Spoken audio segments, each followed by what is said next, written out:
Deus.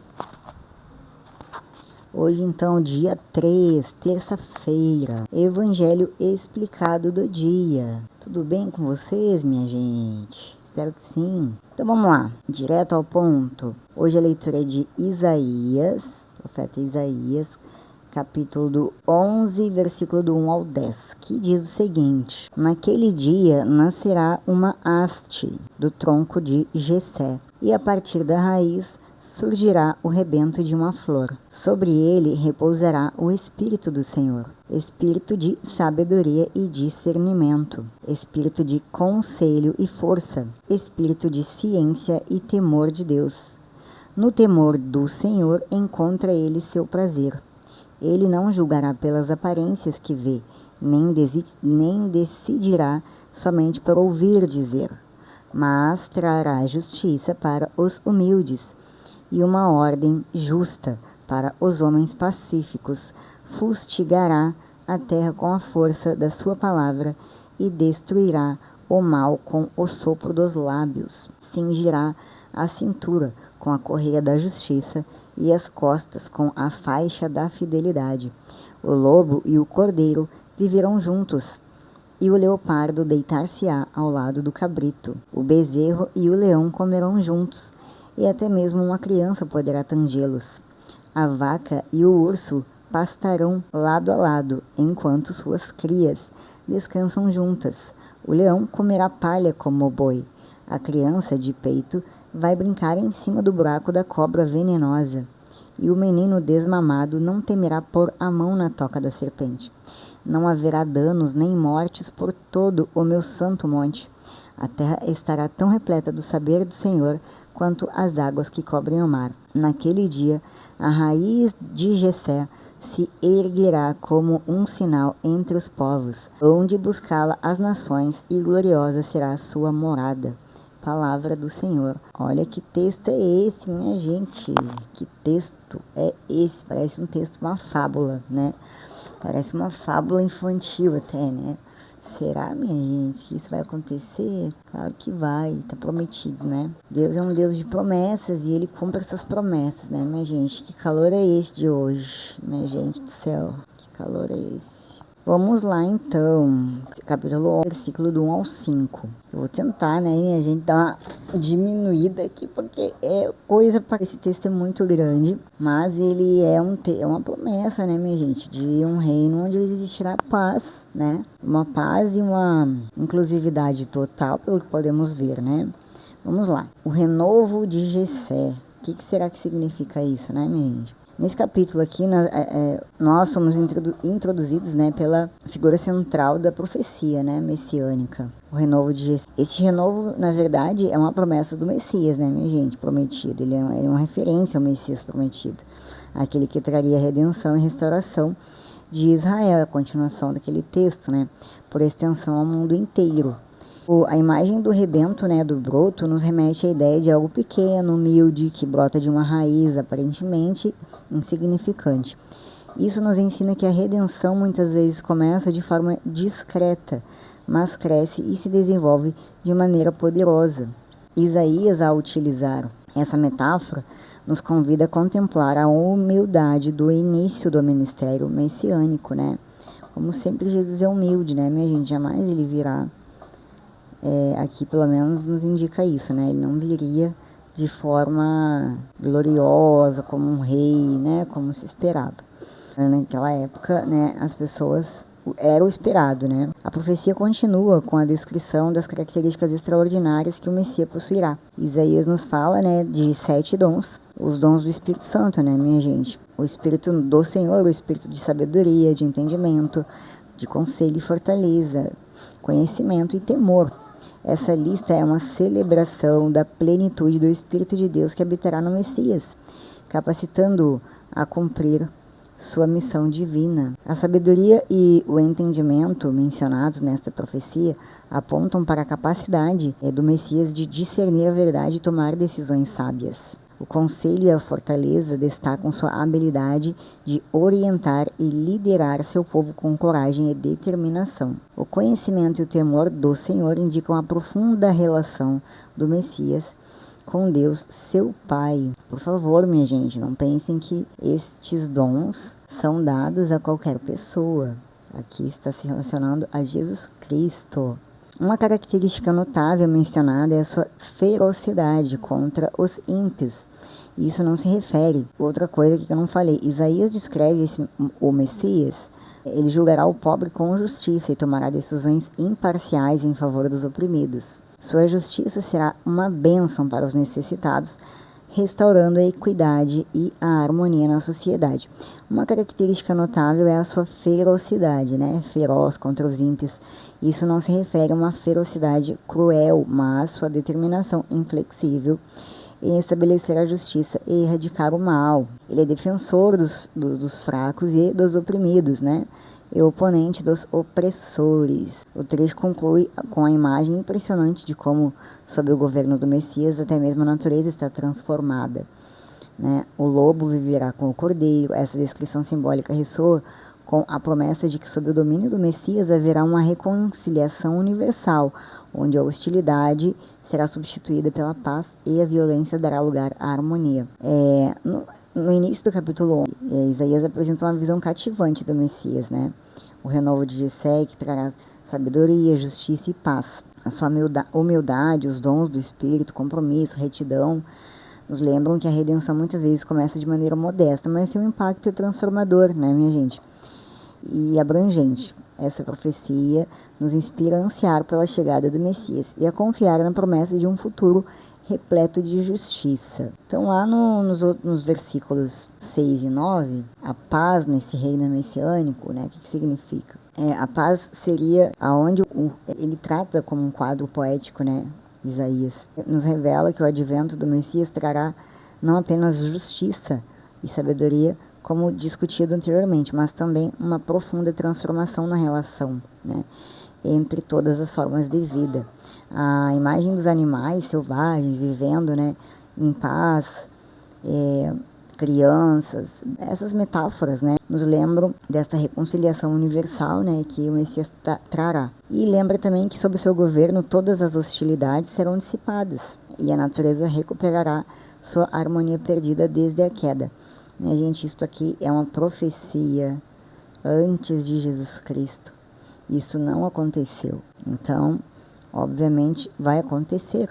Então, lá no versículo 8, ele prossegue com essa visão, né, destacando que a criança guiará todos estes animais. É uma representação poética da proteção divina sobre os mais vulneráveis, né? Depois, na parte onde diz, não se fará mal nem dano algum em todo o seu santo monte, nos diz que simboliza a presença de Deus, né, sobre a soberania do Messias. Seu reino será caracterizado por uma paz profunda e duradoura, tá? Em visão de paz e harmonia, não é apenas um ideal inalcançável, mas uma promessa, né, minha gente, divina. O Messias é a encarnação da paz e sua vinda é o cumprimento desta promessa. Continua. Então, lá onde diz a paz do reino messiânico, né, no capítulo entre o versículo 6 e o 9, convida a nós termos uma visão mais inspiradora de um mundo transformado, né, pela vinda. Um recado, um aviso, né, um lembrete que, mesmo que em meio a todos os desafios, os problemas, né, os conflitos do nosso tempo, a promessa divina de paz permanece viva, né, minha gente? Então, é que a gente não esqueça, né, que existe esperança sim. Aí depois, até o 10, tem mais um pedacinho. Hoje eu não vou me alongar tanto na leitura, né? Hoje eu quero um pouco mais lá no Evangelho. Então, no capítulo 11, no versículo 10, né, Isaías, ele leva essa imagem, né, fazendo que a gente se confronte, né, com esse chamado, né, dessa reunião, dessa esperança, né, que realmente existe essa redenção universal e que a paz reine, né? É um convite que aqui diz o seguinte, é um convite que todas as nações, né, e se voltem para o Messias e participem da maravilhosa obra de redenção que ele traz consigo. Então, o que é redenção, né, minha gente? Redenção é se render, é morrer para si, é se render à vontade de Deus, mesmo porque fazer algo que Deus quer e não aquilo que nós queremos é uma grande violência contra nós mesmos. Porém, quando a gente se entrega, né, ao domínio de Deus, muitos conflitos acontecem, né, dentro do nosso coração, mas na fé, na esperança, né, na confiança em Deus, a paz ela vai reinar, né? Quando você faz o seu melhor, quando você dá o seu melhor, Deus ele vai sim, com certeza, sempre te honrar. Então, nunca deixe de dar o seu melhor e também não espere dar nada que não venha de Deus, que não venha de Jesus Cristo, né? Não espere ter reconhecimento, né? E também não espere agradar as pessoas enquanto não vier esta reconciliação universal, né? Essa paz que está prometida aqui pelo profeta, né? Isso daqui vai acontecer. O chamado reunião do povo, né, aponta para a natureza inclusiva deste convite.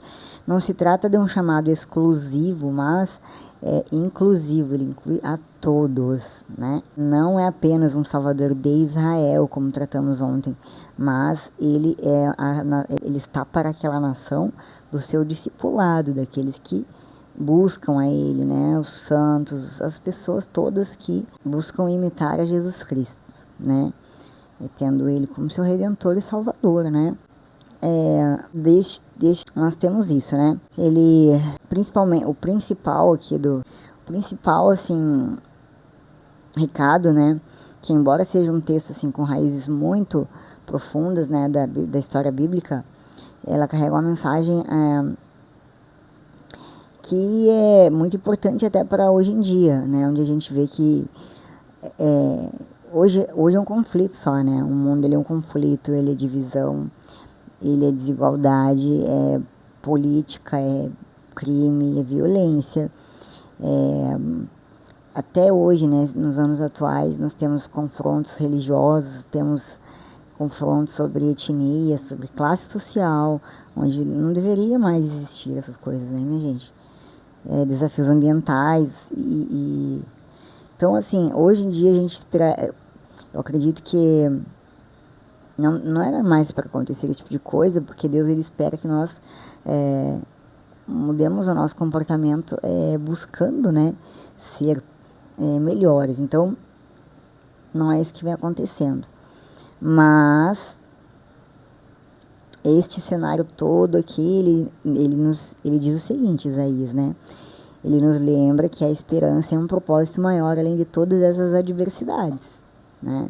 A imagem dessa natureza restaurada, onde o lobo se deita com o cordeiro, o leopardo com o cabrito, nos desafia a buscar uma convivência pacífica e harmoniosa com o meio ambiente, né? Em um mundo onde as preocupações, as mudanças climáticas, todas essas coisas que a gente vê acontecendo, né? A degradação ambiental, estão cada vez piores, né, minha gente?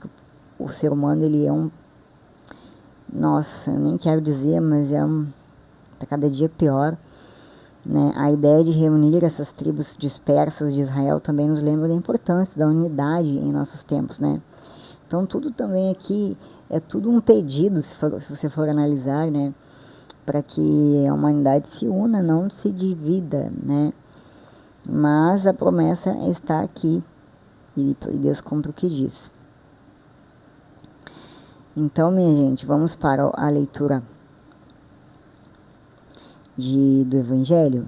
Aqui, para finalizar, com certeza, Isaías é um lembrete, né, de que mesmo em meio a incertezas e desafios dos nossos tempos, a promessa de redenção e transformação permanece viva, tá?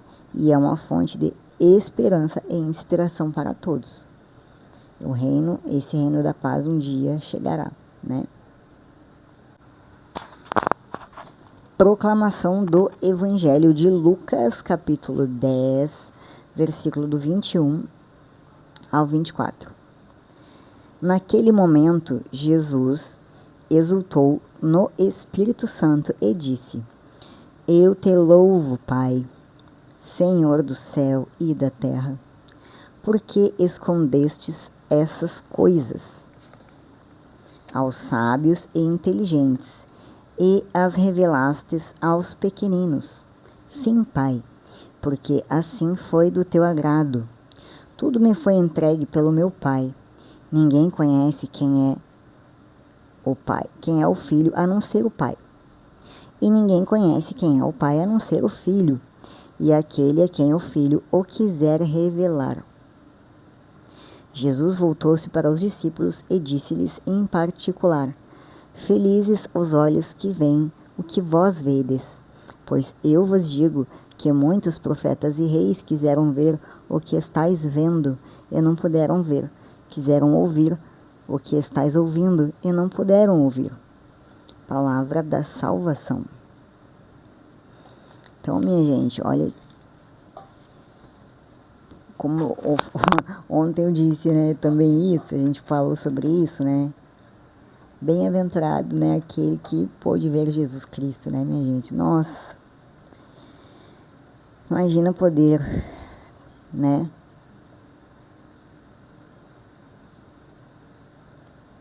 poder ver, poder ouvir, tocar, abraçar Jesus Cristo. Poder ver o seu olhar, contemplar os milagres que ele fez. Você imagine isso, meu irmão.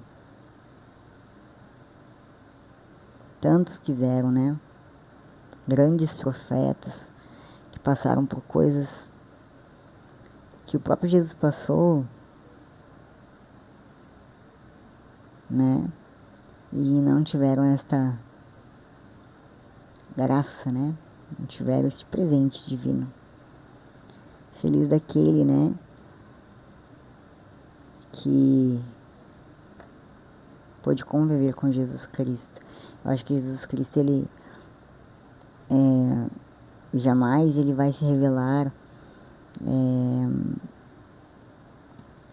trazendo mensagens esdrúxulas, né? Ou mensagens que no sentido que eu digo esdrúxulas, é no sentido mensagens incoerentes, supérfluas, né? Ou dando pequenos sermões individuais, né? Sempre Jesus vai vir por algum motivo, né?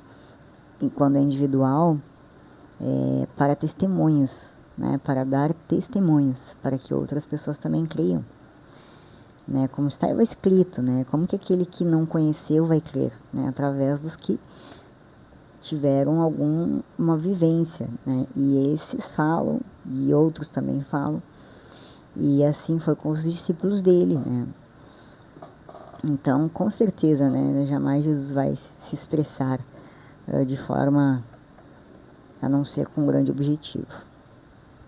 Vamos agora colocar o Evangelho explicado, né, de hoje. E aí eu trouxe uma homilia bem interessante, que gostei muito, né? E eu tô procurando aqui até o nome do padre, porque uma das que eu mais gostei. E Padre Banto Mendonça Katipkiwi Saila. É bem diferente o nome dele, né? Então, minha gente, o que ele fala? Uma coisa muito interessante sobre Jesus Cristo, a alegria de Jesus Cristo, né? No Evangelho, vemos Jesus sorridente com os olhos brilhando. Jesus exultou de alegria no Espírito Santo. Lucas 10, 21. A alegria é uma característica de todo cristão, porque primeiro foi de Cristo, né? É o dom do Espírito Santo para todo o batizado. É o que os primeiros cristãos possuíam, né? E todos nós devemos ter. Mas por que Jesus exultou de alegria naquele momento? Porque viu os planos do Pai se concretizando de uma maneira que é bem característica da Santíssima Trindade. Jesus reconhece e exulta de alegria, vendo a humanidade mais uma vez par das grandezas divinas. Nosso Senhor glorifica seu Pai, porque ele não escolheu os sábios e entendidos, né? Mas ele escolheu os pequenos e humildes, para serem os primeiros discípulos do Mestre. Um povo sem grande estudo, sem muito entendimento, e que não era capaz de muita coisa, né? Creio que não era capaz de muita coisa. Então, o padre diz o seguinte: creio que Jesus em sua humanidade tenha se desanimado, né, um pouco ao olhar para aqueles 72 discípulos e ver a realidade. Jesus na sua humanidade tenha se desanimado um pouco ao ver os 72 discípulos e ver a realidade. Tinha sido ele mesmo que os havia escolhido por desígnio do Pai, mas ele aconselha-os a rezarem ao Senhor pedindo mais operários para a messe, para o grande trabalho, né? Pois aqueles não pareciam suficientes. Jesus reconhece que seus discípulos são ovelhinhas perto dos lobos astutos e inteligentes, mas envia-os acreditando que esses mesmos lobos darão a eles o sustento do dia, de modo que nem precisam levar bolsas. Lucas 10, capítulo 3 ao 7. Pois serão portadores de paz.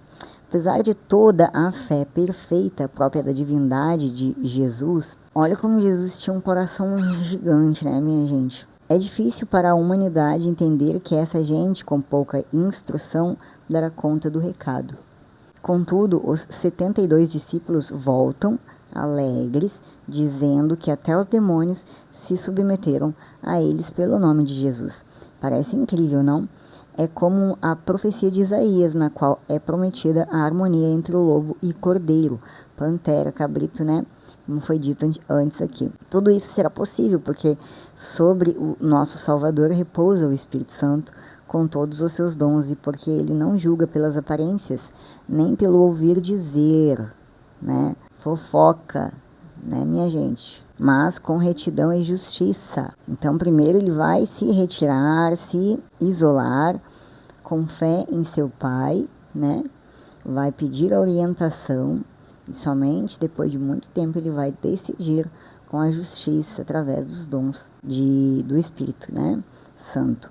Esta é uma grande lição para todos aqueles que ficam tardando para dar uma resposta ao Senhor, porque se acham incapazes, fracos, pequenos, né, minha gente? Lembra que a gente conversou sobre isso também, né? A gente não se acha capaz. Eu digo para vocês, eu me achava indigna, né? Não sou digna. Na verdade, ninguém é, né?